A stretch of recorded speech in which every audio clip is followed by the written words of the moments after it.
I'm excited to introduce the brand new monitor by Portkeys called the HD7H.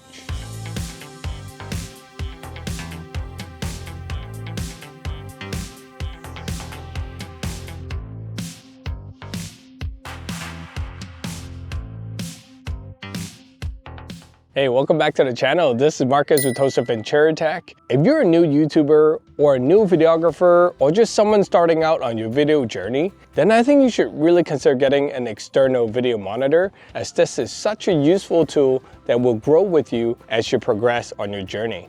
Why do I need an external monitor? Even the smallest, cheapest cameras nowadays comes with a semi-decent monitor. That is true. However, a lot of these monitors are limited in size, features, and brightness. So imagine you're filming a game right now and you need to nail focus. Well, it's gonna be really hard using that tiny little monitor on the back of your camera. And that is precisely why most professionals will pick a dedicated video monitors like this, that is bright, that is feature rich in video tools that will help you nail focus and exposure. I'm making this video with the assumption that you fall under one of the two categories.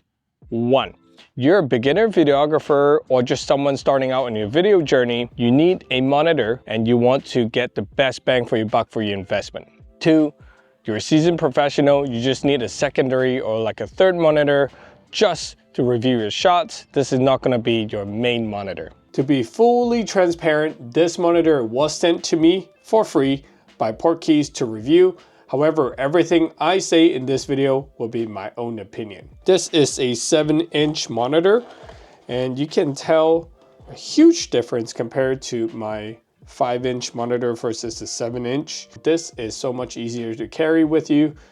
However, this is so much easier to see. At the bottom, we have an HDMI input and AV input, headphone jack, USB-A, a DC power input, which I do not have, because I'll be using these NP batteries. In the top, you'll see an array of buttons. You have your function 1, function 2, your on-off switch.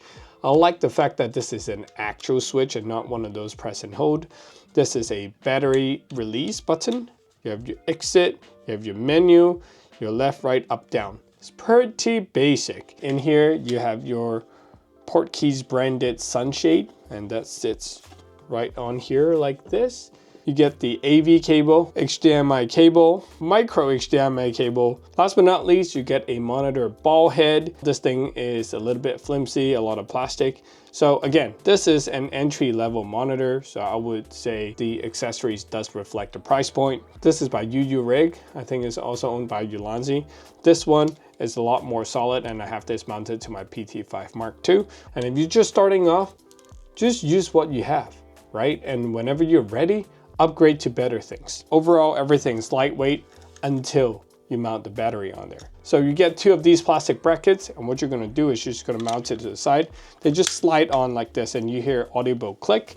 Pretty nice. And then to take them off, there's a little notch right here. You just lift it up, and boom, they come right off. Very, very well designed, super easy to use, no drama.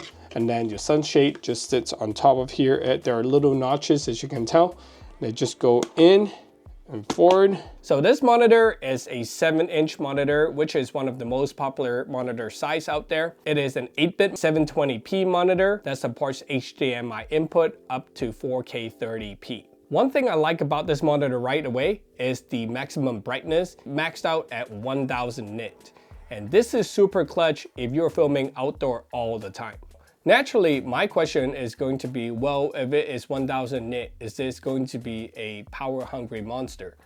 Well, the good news is that the max power consumption is only 10 watts. And according to Portkeys website, a battery like this is going to last you around 10 hours. And this is one of the most affordable and brightest monitor that you can find under 100 bucks. At the time of making this video, I checked on Amazon, it's around 99 bucks. With that being said, this is a feature-packed entry-level monitor targeting towards entry-level videographers. Now, just because this is an entry-level monitor does not mean that it is lacking some of the key video features out there, such as peaking, picture zoom, anamorphic D-squeeze, luma histogram, false color, grids, crosshair, check field, guides, and clip guide. You can even flip the image horizontally or vertically depending on how you mount this monitor. And to access some of these features, you'll have to dive into the menu system, which is a little bit clunky.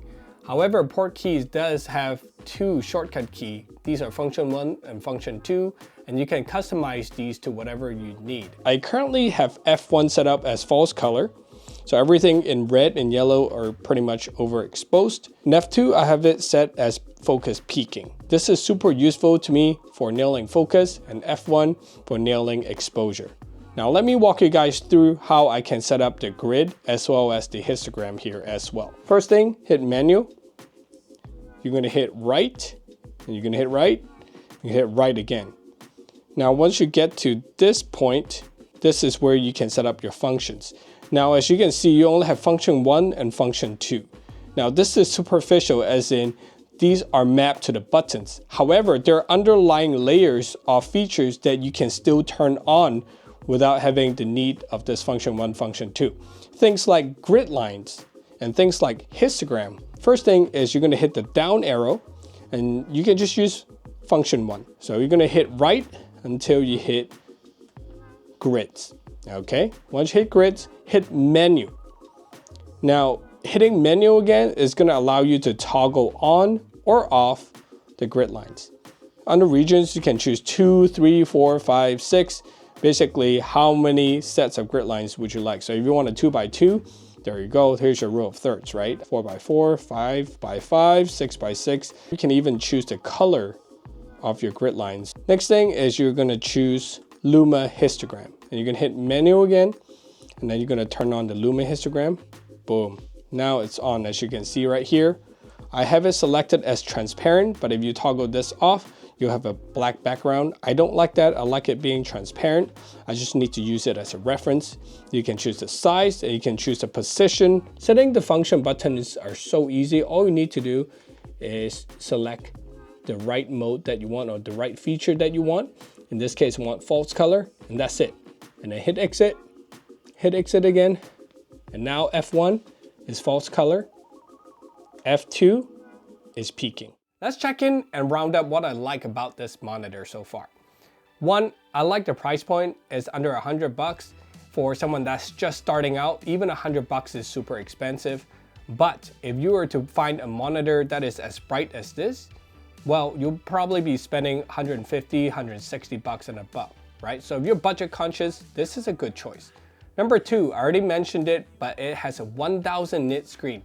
And comparing it to the PT5 Mark II that I'm using right now, when you're out in the sun, it is literally night and day. The PT5 Mark II is 500 nit, and it seems so dim and so dark compared to the Portkeys HD7H. Just that 1000 nit brightness alone make this monitor worth it. Number three, Portkeys gave us a lot of the professional video features that you normally see on more expensive monitors.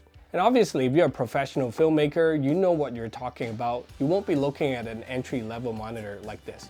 This is for someone that is doing their first wedding. This is for someone that's getting their first video gig in real estate. This is a starter monitor that has a lot of the professional video features.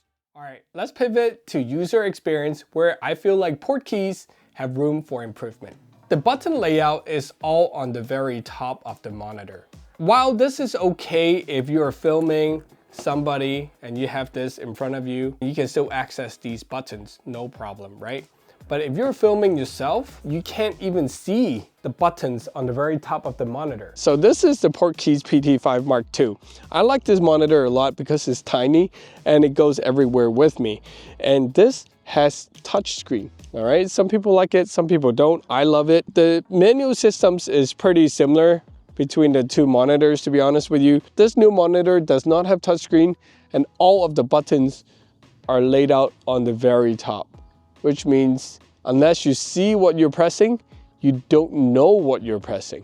And that makes your experience a little bit clunky when you want to adjust your monitor settings. Next thing is navigating through the menu system can be very clunky and at times frustrating. because you have to use a combination of 6 different buttons in order for you to do that. So you have your exit button, your menu button, your left, right, up, and down button. A combination of all that in order for you to get through the menu and then into the sub menu. So let's just say you want to change function 1 from zoom to peaking. You will have to hit at least 6 buttons in order for that to happen. So you hit menu, that will get you 1. You hit right, right, right.